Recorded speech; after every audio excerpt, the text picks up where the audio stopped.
5 years ಉರುಸ್ ಆಗುತ್ತೆ. Last time corona ಇರೋದ್ರಿಂದ 3 years back ಆಗಿತ್ತು. So last time around 8 lakhs ಜನ ಬಂದಿದ್ರು ಲಾಸ್ಟ್ ಡೇ. ಸೊ ಇದು ನಮ್ಮ ಪ್ರೆಸಿಡೆಂಟ್ ಹನೀಫ್ ಹಾಜರ್ ಅಂತ ಎಲ್ಲ ಟ್ರಸ್ಟೀಸ್ ಬಂದಿದ್ದಾರೆ. ನಮ್ದು ಉದ್ದೇಶ ಏನಂದ್ರೆ ನಿಮ್ಮನ್ನೆಲ್ಲ ಗ್ಯಾದರೇಷನ್ ಮಾಡುದು. ಯಾಕೆ ಅಂದ್ರೆ ನೀವು ಇದನ್ನು ಬೆಂಗಳೂರು ಹಾಗೂ ಮೈಸೂರು ಎಲ್ಲ ಕಡೆ ನಿಮ್ ಕಡೆ ಎಷ್ಟು ರೀಚ್ ಆಗ್ಲಿಕ್ಕೆ ಆಗುತ್ತೆ ಅಷ್ಟು ರೀಚ್ ಮಾಡಿಸ್ಬೇಕು ಅಂತ ಈ ಉರುಸನ್ನು.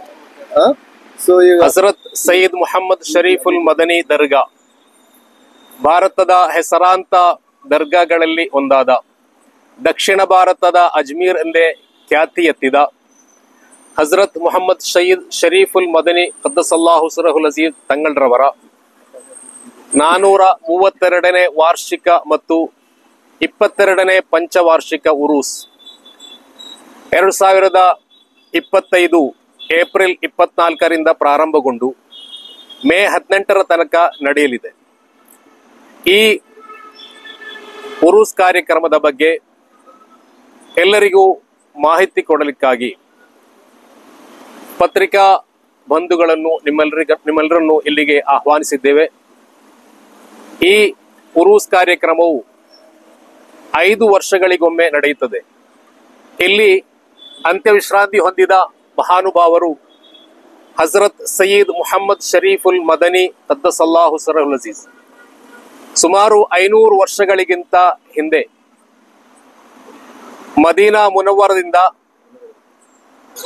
ಪವಾಡವಾಗಿ ಸಮುದ್ರದಲ್ಲಿ ಚಾದರ ಹಾಸಿ ಬಂದವರಾಗಿದ್ದಾರೆ. ಅವರು ಅಲ್ಲಿಂದ ಮಂಗಳೂರಿಗೆ ಬಂದು ಮಂಗಳೂರಿನ ಹತ್ತಿರ ಪ್ರದೇಶವಾದ ಉಳ್ಳಾಳಕ್ಕೆ ಬಂದು ಮುಟ್ಟಿ ಅಲ್ಲಿನ ಸಾಮಾಜಿಕ, ಶೈಕ್ಷಣಿಕ, ಧಾರ್ಮಿಕ ಕಾರ್ಯಕ್ರಮಗಳಿಗೆ ನೇತೃತ್ವ ನೀಡಿ ಎಲ್ಲರನ್ನೂ ಉತ್ತಮ ಗುಣ ಸ್ವಭಾವದ ಪ್ರಜೆಗಳನ್ನಾಗಿ ಮಾಡಿದ ಕೀರ್ತಿ ಅವರಿಗೆ ಸಲ್ತದೆ. ಸಾಹಿಬ್ ಕಿಬ್ಲಾ AP ಅಬೂಬಕರ್ ಮುಸ್ಲಿಯಾರ್ ಅವರು ವಹಿಸಲಿದ್ದಾರೆ. ಕಾರ್ಯಕ್ರಮದಲ್ಲಿ ಧಾರ್ಮಿಕ ಪ್ರವಚನ 23 ದಿವಸದಷ್ಟು ದಿನಗಳು ಧಾರ್ಮಿಕ ಪ್ರವಚನ, ಅದೇ ರೀತಿ ಸನದುದಾನ ಸಮ್ಮೇಳನ, ಸೌಹಾರ್ದ ಸಂಗಮ, ಸಾಮಾಜಿಕ ಸಮಾವೇಶ, ಉಲಮಾ ಉಮರಾ ಮೀಟ್, ಸಂದಲ್ ಮೆರವಣಿಗೆ, ಸಮಾರೋಪ ಸಮಾರಂಭ ಇನ್ನಿತರ ಹಲವು ಕಾರ್ಯಕ್ರಮಗಳು ನಡೆಯುತ್ತಾ ಇದೆ. ಅಧ್ಯಕ್ಷರಾದಂತಹ ಜನಾಬ್ BG ಹನೀಫಾಜಿ ಅವರು ಇದ್ದಾರೆ. ಅದೇ ರೀತಿ ನಮ್ಮ ಸ್ಪೀಕರ್ ಸಾಹೇಬ್ರವರ ತಮ್ಮ ಆದ ಜುಲ್ಫಿಕಾರ್ ಅವರು ಇದ್ದಾರೆ. ಅದೇ ರೀತಿ ದರ್ಗಾದ ಕೋಶಾಧಿಕಾರಿ ಜನಾಬ್ ನಾಜಿಮ್ ರಹಮಾನ್ ರವರು ಇದ್ದಾರೆ. ಅದೇ ರೀತಿ ಉಳ್ಳಾಳದ ಪ್ರಮುಖ ಸೈಯದರಾದಂತಹ ಸೈಯದ್ ಹುಬೈಬ್ ತಂಗಳ್ರಿದ್ದಾರೆ. ಅದೇ ರೀತಿ ನಮ್ಮ ಉಳ್ಳಾಳ ಪ್ರದೇಶದ ಕ್ಷೇತ್ರದ ಅಡ್ವೊಕೇಟ್, ಅದೇ ರೀತಿ ವಿದ್ವಾಂಸರಾದಂತಹ ಹಸೈನಾರ್ ಹಿಮಮೀರ್ ಅವರು ಇದ್ದಾರೆ. ಅದೇ ರೀತಿ ನಮ್ಮ ದರ್ಗಾ ಸಮಿತಿಯ ಸದಸ್ಯರಾದಂತಹ ಅಬ್ದುಲ್ ಖಾದರ್ ಔದಿ ಇದ್ದಾರೆ. ಅದೇ ರೀತಿ ನಮ್ಮ ಈ ಪ್ರೆಸ್ ಮೀಟ್ ನಲ್ಲಿ ಹಜರತ್ ಮೌಲಾನಾ ಖಾದಿರಿ ಸೂಫಿ ಸೈಯದ್ ಶಾ ವಲಿ ಖಾದಿರಿ ಚಿಶ್ತಿ ಮುತವಲ್ಲಿ ಅಂಡ್ ಸಜ್ಜಾದಾ ನಶೀನ್ ದರ್ಗಾ ಹಜರತ್ ಸೈಯದ್ ಸಫ್ದರ್ ಅಲಿ ಶಾ ಖಾದಿರಿ, ಹಜರತ್ ಸೈಯದ್ ಶಂಶೀರ್ ಅಲಿ ಶಾ ಖಾದಿರಿ, ಚಾಮರಾಜಪೇಟೆ, ಬೆಂಗಳೂರು.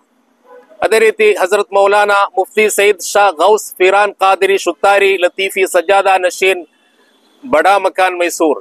ಅದೇ ರೀತಿ ಸೈಯದ್ ಅಬ್ದುಲ್ ರಸೂಲ್ ಶಾ ಹುಸೈನಿ ಗದ್ದಿ ನಶೀನ್ ದರ್ಗಾ ರಹಮತುಲ್ಲಾಹಿ ಅಲೈಹಿ ಮುಲ್ಬಾಗಲ್. ಅದೇ ರೀತಿ ಸೈಯದ್ ಶಹಬಾಸ್ ಅಲಿ ಶಾ ಖಾದಿರಿ ಇನ್ನಿತರ ಹಲವು ಪ್ರಮುಖರು ಇದ್ದಾರೆ. ಬಿಸ್ಮಿಲ್ಲಾಹಿರ್ ರಹಮಾನಿರ್ ರಹೀಮ್ ನಹ್ಮದುಹು ವ ನುಸಲ್ಲಿ ಅಲಾ ರಸೂಲಿಹಿಲ್ ಕರೀಮ್. कि आओ जियारत को अहले ईमा के हुस्ने परवरदिगार देखो, गर देखना हो जमी पे जन्नत, औलिया का मजार देखो, औलिया को है सकत अल्लाह से, तीर को फेरे ही आधी राह से, और जमी मैली नहीं होती, जमन मैला नहीं होता, मोहम्मद के गुलामों का कफन मैला नहीं होता, क्यों चांद में खोए हो, उलझे हो सितारों में, आखा को मेरे ढूंढो कुरान के पारों में, सरकार दो आलम की उल्फत में जो मरते ही, अल्लाह के वो बंदे जिंदा ही मज़ारों में। हर 5 साल की तरह इमसाल भी 5वें साल का उर्स यानी कि 432वां उर्स। ये 432वें उर्स जो 22वां 5 साला उर्स भी है, रियासत कर्नाटक के मंगलूर इलाके के उल्लाल शरीफ में वाक़े मशहूर व मारूफ दरगाह खुतबुज़्ज़मा हजरत सैयद मोहम्मद शरीफुल मदनी रहमतुल्लाहि ताला अलैह क़द्दसल्लाहु सिर्रहुल अज़ीज़ का 432वां जश्न संदल व उर्से शरीफ जो हर 5 साल को मुनाकिद करते आ रहे हैं। अल्हम्दुलिल्लाह सुम्मा अल्हम्दुलिल्लाह, ये 5 साला उर्से शरीफ इमसाल 2025 में बतारीख 24 अप्रैल से बतारीख 24 अप्रैल 2025 बरोज़ जुमेरात से जिसकी शुरुआत, जिसका आगाज होगा और ये सिलसिला मई के 18 तारीख 2025 बरोज़ इतवार तक जारी रहेगा। यानी कि 24 अप्रैल से लेकर 18 मई तक ये उर्स शरीफ अजीमुशान पैमाने पर हर मर्तबा की तरह हर साल हर 5 साला उर्स की तरह इमसाल भी उर्स मुनाकिद किया जा रहा है। सैयद मोहम्मद शरीफुल मदनी ತಂಗಲ್ರವರ 22ನೇ ಪಂಚವಾರ್ಷಿಕ ಉರುಸ್ ಕಾರ್ಯಕ್ರಮವು ಇದೇ ಏಪ್ರಿಲ್ 24ರಂದು ಪ್ರಾರಂಭಿಸಿ ಮೇ 18ರವರೆಗೆ ನಡೆಯಲಿದೆ। ತಮಗೆಲ್ಲರಿಗೂ ಗೊತ್ತಿರುವಂತೆ ನಮ್ಮ ದೇಶದಲ್ಲಿ, ಭಾರತ ದೇಶದಲ್ಲಿ ಹಲವಾರು ದರ್ಗಾಗಳಿರಬಹುದು। ಹಲವಾರು ದರ್ಗಾಗಳಲ್ಲಿ ಧಾರ್ಮಿಕ ಸಾಮಾಜಿಕ ಕಾರ್ಯಕ್ರಮ ನಡೆಯುತ್ತಿರುವುದು ತಮಗೆಲ್ಲರಿಗೂ ಗೊತ್ತಿದೆ ವಿಷಯ। ಉಲ್ಲಾಲದ ಕುತುಬುಜ್ಜಮಾನ್ ಸೈಯದ್ ಮೊಹಮ್ಮದ್ ಶರೀಫುಲ್ ಮದನಿ ದರ್ಗಾವು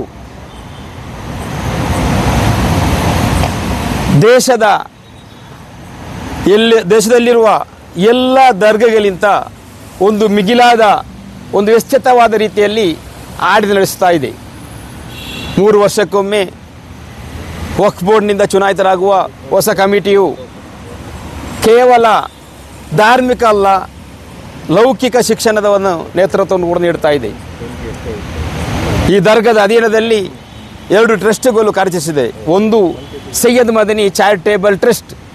ಈ ಸೈಯದ್ ಮದನಿ ಚಾರಿಟೇಬಲ್ ಟ್ರಸ್ಟಲ್ಲಿ ಇದರ ಅಧೀನದಲ್ಲಿ 17 ಶಾಲಾ ಕಾಲೇಜುಗಳು, 1 ITI ಕಾಲೇಜುಗಳು ತಮ್ಮ ಸಮುದಾಯದ ವಿದ್ಯಾರ್ಥಿಗಳಿಗೂ ಇನ್ನಿತರ ಎಲ್ಲ ವಿದ್ಯಾರ್ಥಿಗಳು ವಿದ್ಯಾದಾನವನ್ನು ನೀಡುತ್ತಾ ಇದೆ। ಈ ಟ್ರಸ್ಟ್ ಪ್ರಾರಂಭಿಸಿ 50 ವರ್ಷ ಮುಗಿಯಿತು। ಈ 50 ವರ್ಷಗಳಲ್ಲಿ ಲಕ್ಷಕ್ಕಿಂತಲೂ ಮಿಗಿಲಾಗಿ ವಿದ್ಯಾರ್ಥಿಗಳನ್ನು ಈ ಸಮುದಾಯಕ್ಕೆ ನೀಡಲಿದೆ।